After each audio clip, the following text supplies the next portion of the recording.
Hello everybody, Ignatius CPA here with another exciting video for you, okay? So today we're talking about athletes, alright? So we're talking about football players, talking about basketball players, talking about baseball players, etc., right? So anybody that might be a professional athlete, you may want to tune into this because we're going to talk about why so many of you guys go broke. Alright, so there's a stat out there that 78% of NFL players and 60% of NBA players end up going broke. That's a lot. So let's dive into that and figure out what are some things you could do to maybe avoid going broke. All right, so stay tuned. We'll be right back in a second.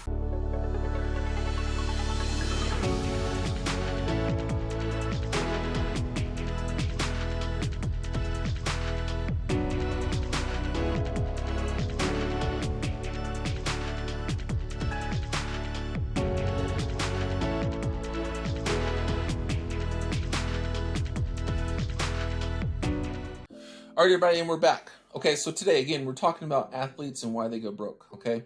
So today, what we're talking about is 78% of NFL players end up going broke, and 60% of NBA players end up going broke.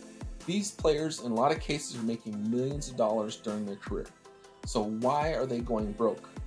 Well, there's a lot of stuff that you can talk about anecdotally or whatever, right? But in a lot of cases, I think the issue becomes because we're not providing them with financial education when they're joining these professional ranks. All right, so I've talked to a couple athletes over the years through these series and whatnot, and we're just not providing enough financial education when it comes down to it. You start in the NFL, you start in the NBA, they might do like one or two courses on finances potentially. That's really it. I mean, no one really talks about it after that. Okay. And in a lot of cases, you get all this money, and all of a sudden, your family, your friends, everybody's kind of asking, like, "Hey, man, can you hook me up with this? Hey, man, let's go do this. Let's go have some fun at this club. Let's go on a trip somewhere." You know, all this other bull crap. Or, "Hey, I want a house." Oh, or "I need a car." Or, "Hey, can we pay for college?" It's not your job to pay for everybody's crap just because you were successful. Stop thinking that, all right? That's the biggest thing that I can tell athletes, or want to explain to athletes, is don't believe that you have to pay for everybody's stuff just because you have money now, all right? And let's invest it. Let's make some of that money. So figure out a percentage that's okay with you, all right? So let's say you have a contract that pays you $10 million a year, all right? Can you live off of $2 million of that? Hopefully. I would hope so. I mean, you were living off of less than that before you were in the pros, right? So I would think you should be able to live off of that. Let's say, and that's 20%. So let's say 20% of your 10 million. Now I'm talking about after you paid your agent. So let's say it's 10 million after you paid your agent, your taxes, whatever else might be happening there, right? Let's just say that's what's left after you've kind of taken care of all that. All right. So you've done all that. Here's what's coming into your pocket: 10 million bucks. I would think you can live off of 20% of that, or 2 million of that. Okay. The rest of it, all right, we should be doing something with it. We should be investing it. We should be doing some kind of stuff with it. I mean, why are we spending all of that money? Okay. And if it's not 10 million, let's say it's a million. Okay. Same thing. Can you live off of 200,000, maybe 300,000? All right. I think you probably could. So if you do that, then all of a sudden, hey, you have a lot of money that you're putting towards something. Okay. So just something that I just encourage people is, hey, take some time to think about what it is that you're spending this money on. Should you go and invest in a club?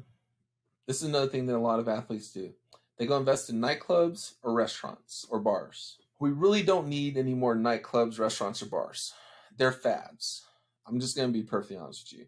Eventually, they die down. Eventually, people get tired of them, and the bar, club, restaurant closes. Okay?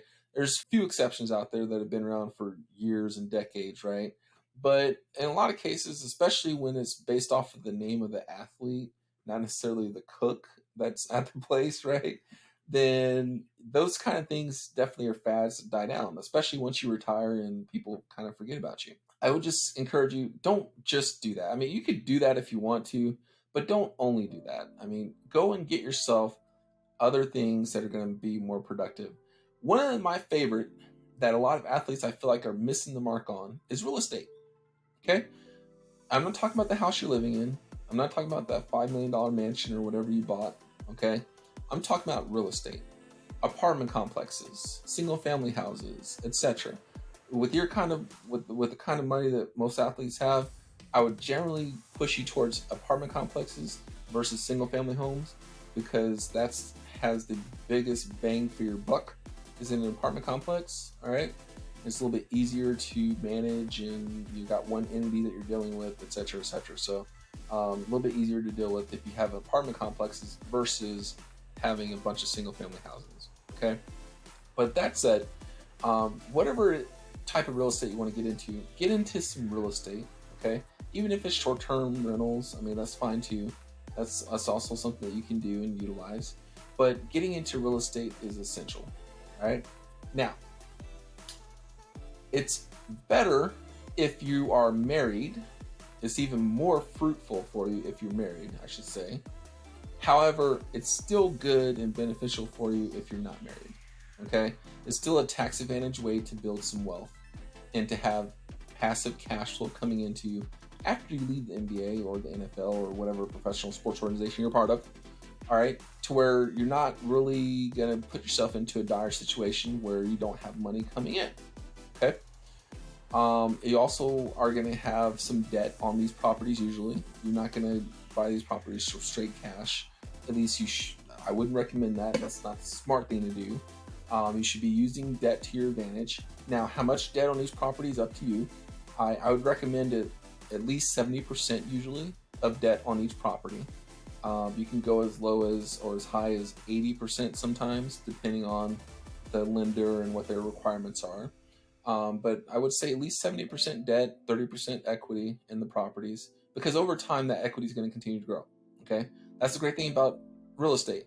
Equity grows over time, yet you're still getting monthly cash flow from renting it out. Okay, now yes, there are some headaches and some hassles with tenants and whatnot, especially if you're managing it yourself. But that's not what you should be doing. If you're married, your spouse should be managing the properties for you. Okay. If you're not married, then you can hire a property manager to manage the properties for you. Okay, either way, you shouldn't be managing the properties as the athlete. Either your spouse should be doing it or your property manager. Now, if you're married and your spouse is doing it, now we have the opportunity of your spouse becoming what's called a real estate professional. Oh my gosh. Ding, ding, ding. This is where the money comes in. You're going to have some money savings. Money. Time is money, right? All right, so if you get your spouse to qualify as a real estate professional, okay, then essentially what you get is you get the opportunity to write off losses, significant losses on the real estate against your W-2 income from playing in the NBA, NFL, or whatever professional organization you're part of. Whoa, what did I just say? Yeah, you can significantly decrease your taxes by investing in real estate. Okay. I've talked about this before. Everyone's like, oh, how does Donald Trump not pay any taxes? Because he's a real estate professional. I don't know how many times I have to say it. I'll yell it to the top of my lungs if I need to. He's a real estate professional. All right? Except for the time period that he was the president of the United States. You know, every other year of his life, he's been a real estate professional. Strategy makes sense even if you don't qualify as a real estate professional, but it makes more sense when you do. And the reason I say that is it saves you more money on the front end versus saving you money on the back end. So you're still going to save the money either way.